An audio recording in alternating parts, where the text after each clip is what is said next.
Good morning. I am Principal Powers. On behalf of all the faculty and staff, welcome to Sky High. Yeah!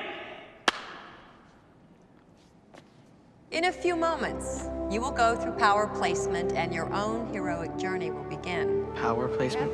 Sounds fascist. Power placement is how they decide where you go. The hero track, the loser track. There's a loser track? I believe the preferred term is hero support. For now, good deeds and good luck. Let the adventure begin. So this movie is called Sky High, basically a high school in the sky for future superheroes, and all the students have superpowers. But the issue is the school determines whether or not you're a hero or you're a sidekick based on how effective or ineffective your power is. That's why it's called power placement. Here's how power placement is going to work. You will step up here and show me your power. And yes, you will do so in front of the entire class. I will then determine where you will be assigned, hero or sidekick. So if they deem you a hero when you demonstrate your power, you're in the AP classes, you're in advanced placement. But if they deem you a sidekick when you demonstrate your power, you're in hero support. You're not as good as those in the advanced classes, already labeling you what you are before you even know who you are or what your gift is. And that's what Will Stronghold was dealing with.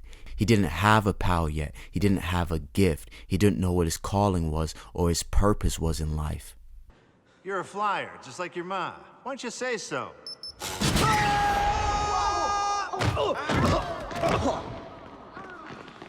Kid, come on, quit messing around. I haven't got all day. What's your power? I don't have one. Stronghold.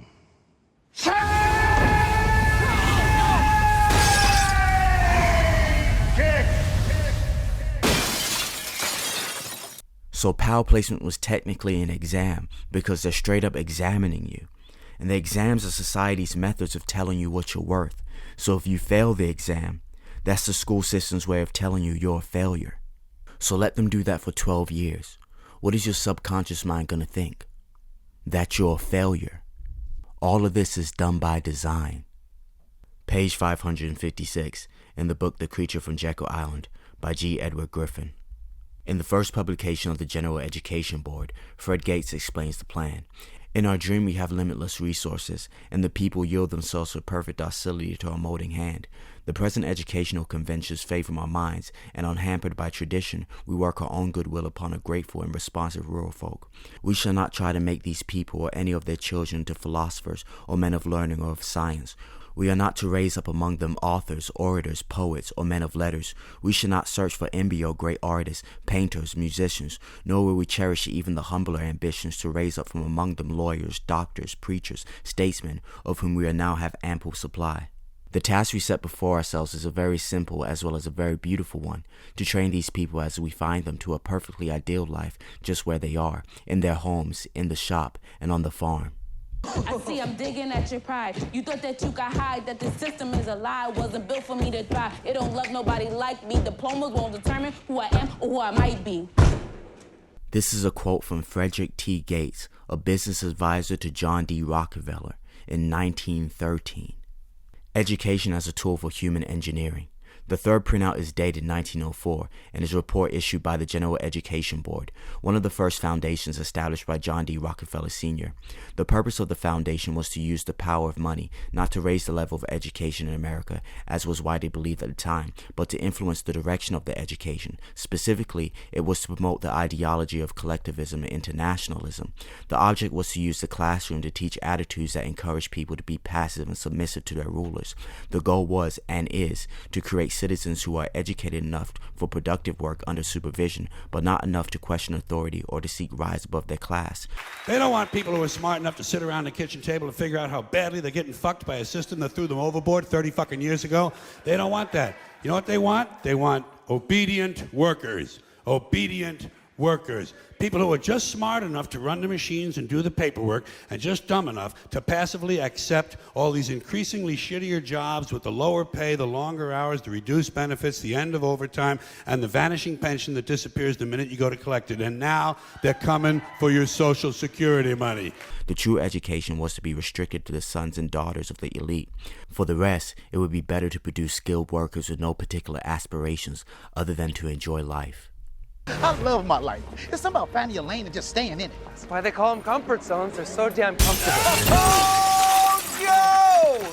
Experience has proven that the simplest method of securing a silent weapon and gaining control over the public is to keep the public undisciplined and ignorant of basic system principles on the one hand, while keeping them confused, disorganized, and distracted with matters of no real importance on the other hand. This is achieved by 1. Disengaging their minds, sabotaging their mental activities, providing a low-quality program of public education in mathematics, logic, system design, and economics, and discouraging technical activity. Have you ever think about how much time school wasted of ours? They don't teach us nothing important, nothing useful, and it's the most important time that we go to school. That's when you can learn anything. You can be a fucking astronaut, learn multiple languages, and they teach us horse shit for nothing. And that's a lot of time too. Like, you go to school for 12 years, you study subjects for 6 hours a day, 5 days a week, and you not a professional, none of that shit. How is that possible? How do you go somewhere and study things that long and not become a professional that? I've been jumping rope for 3 weeks. I feel like Muhammad Ali already. 2. Engaging their emotions, increasing their self-indulgence and their indulgence in emotional and physical activity by unrelenting emotional affrontations and attacks, mental and emotional rape, by way of constant barrage of sex, violence, and wars in the media, especially the TV and the newspapers, giving them what they desire in excess, junk food for thought, and depriving them of what they really need. 3. Rewriting history and law and subjecting the public to the deviant creation, thus being able to shift their thinking from personal needs to highly fabricated outside priorities. Media, keep the adult public attention diverted away from real social issues and captivated by matters of no real importance. Hello, Earth. I'm Alec Baldwin, TV star. You know, they say TV will rot your brain. That's absurd.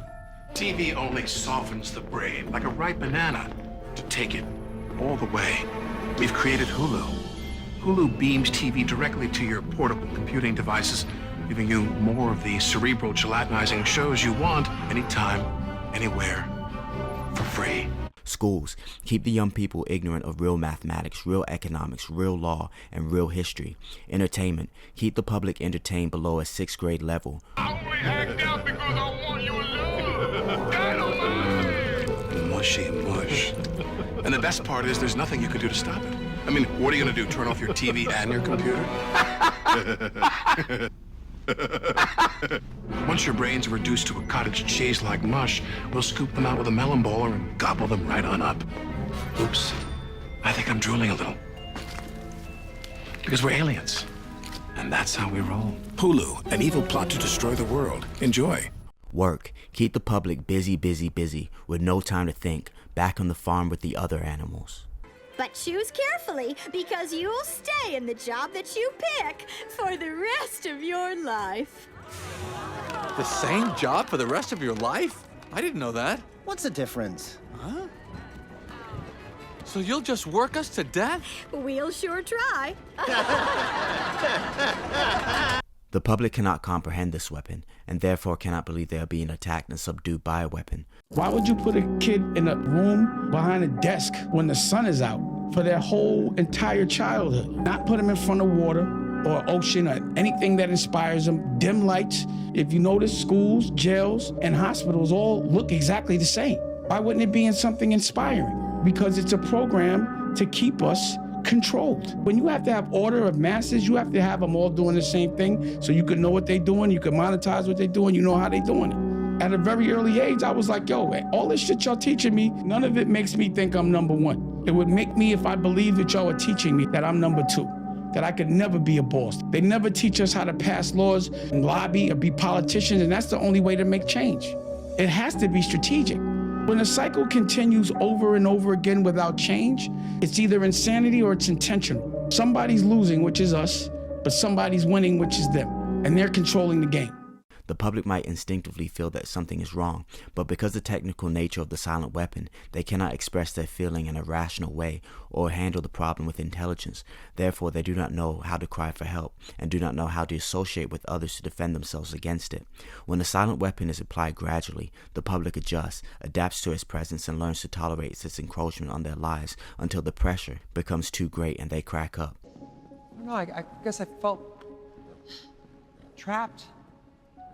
You know, in my life, I just felt so... Stuck. Yeah. Therefore, the silent weapon is a type of biological warfare. It attacks the vitality, options, and mobility of the individuals of society by knowing, understanding, manipulating, and attacking their sources of natural and social energy and their physical, mental, and emotional strengths and weaknesses. Page 58, in the book Message to the Millennials by Brother Reza Islam. Let us get this straight. The current American school system took root around the turn of the century. In 1903, John D. Rockefeller founded the General Education Board, which provided major funding for schools across the country and was especially active in promoting the state-controlled public school movement. The General Education Board was not interested in encouraging critical thinking. Rather, its focus was on organizing children and creating reliable, predictable, obedient citizens and workers. He'll say we limit information. Lies. Master Trooper Montag, can you read any book you want on the nine? Sir, any book, sir. Yuxi, show us some classics. The Bible. To the Lighthouse. And Moby Dick. This is all you need to know. Anything else will make you sick, crazy. And that's why we're here.